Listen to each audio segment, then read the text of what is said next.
കുടുംബകോടതി വിഷയങ്ങളുമായി ബന്ധപ്പെട്ട് വരുന്ന പുതിയൊരു വീഡിയോയിലേക്ക് എല്ലാവർക്കും സ്വാഗതം. വീഡിയോ കാണുന്ന ആർക്കെങ്കിലും കുടുംബകോടതി വിഷയങ്ങളുമായി ബന്ധപ്പെട്ട് എന്തെങ്കിലും സംശയങ്ങളുണ്ടെങ്കിൽ കോൺടാക്ട് ചെയ്യാം. WhatsApp number +91 79 94 97 14 19. ഒരു വട്ടം വിളിക്കുവാനുള്ള കൺസൾട്ടേഷൻ ഫീസ് 500 രൂപ ഗൂഗിൾ പേ ചെയ്യുക. இந்த വീഡിയോയിൽ നമ്മൾ ഡിസ്കസ് ചെയ്യാനായിട്ട് പോകുന്നത് ഇറിട്രീവബിൾ ബ്രേക്ക് ഡൗൺ ഓഫ് മാരേജ് എന്ന് പറയുന്ന ഒരു കോൺസെപ്റ്റിനെ കുറിച്ചിട്ടാണ്. നമുക്കറിയാം, പലപ്പോഴും ഈ തെറ്റായ കാര്യങ്ങൾ മൂലം ഭാര്യയും ഭർത്താവും വർഷങ്ങളോളം അകന്ന് താമസിക്കുകയും അതുകൂടാതെ ഇവർ എന്ത് ചെയ്യുന്നു, ഡിവോഴ്സ് കേസ് ഫയൽ ചെയ്യുകയും ചെയ്യുന്നു. എന്നിട്ട് കുടുംബ കോടതിയിൽ ആ കേസ് കൊടുക്കുമ്പോൾ തെളിവുകളില്ലാത്ത കാരണം കൊണ്ട് കുടുംബ കോടതി ആ കേസ് തള്ളുന്നു.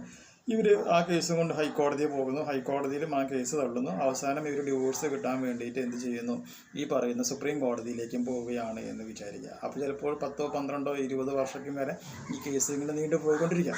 അപ്പോൾ അങ്ങനെ മുമ്പൊക്കെയും പറഞ്ഞിരുന്നത് ഇങ്ങനെ നീണ്ടു പോവുകയാണ് എന്നുണ്ടെങ്കിൽ അത് നമുക്ക് ഒരു ഇറിട്രീവബിൾ ബ്രേക്ക് ഡൗൺ ഓഫ് മാരേജ് ആയി കണക്കാക്കിക്കൊണ്ട് ഡിവോഴ്സ് കൊടുക്കാം എന്നാണ് സുപ്രീം കോടതി ആദ്യം പറഞ്ഞിരുന്നത്. പക്ഷേ ഇപ്പോൾ പറയുന്നത് എന്താണെന്ന് വെച്ചിട്ടുണ്ടെങ്കിൽ രണ്ട് വ്യക്തികൾ തമ്മിൽ വളരെ കാലങ്ങളോളം അകന്ന് ജീവിച്ചാലും കൃത്യമായ തെളിവുകൾ ഒന്നും തന്നെ കോടതിയിൽ ഹാജരാക്കാൻ പറ്റിയില്ല എന്നുണ്ടെങ്കിൽ സുപ്രീം കോടതിക്ക് ഇറിട്രീവബിൾ ബ്രേക്ക് ഡൗൺ ഓഫ് മാരേജ് എന്ന് പറയുന്ന ഒരു കോൺസെപ്റ്റ് ഉപയോഗിച്ചുകൊണ്ട് ഈ പറയുന്ന ഭാര്യയ്ക്കും ഭർത്താവിനും ഡിവോഴ്സ് അനുവദിച്ച് കൊടുക്കുവാനായിട്ട് സാധിക്കുകയില്ല എന്നാണ് ബഹുമാനപ്പെട്ട സുപ്രീം കോടതി പറഞ്ഞിട്ടുള്ളത്.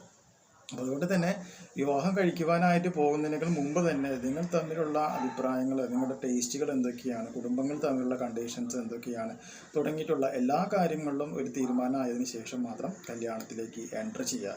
കല്യാണത്തിൽ എൻ്റർ ചെയ്തതിന് ശേഷം ഈ പറയുന്ന കാര്യങ്ങളെല്ലാം കണ്ടെത്തി കഴിഞ്ഞിട്ടുണ്ടെങ്കിൽ പിന്നെ നിങ്ങൾക്ക് ഡിവോഴ്സ് മേടിക്കുക എന്ന് പറഞ്ഞിട്ടുണ്ടെങ്കിൽ വളരെ ബുദ്ധിമുട്ടുള്ള ഒരു കാര്യമാണ്.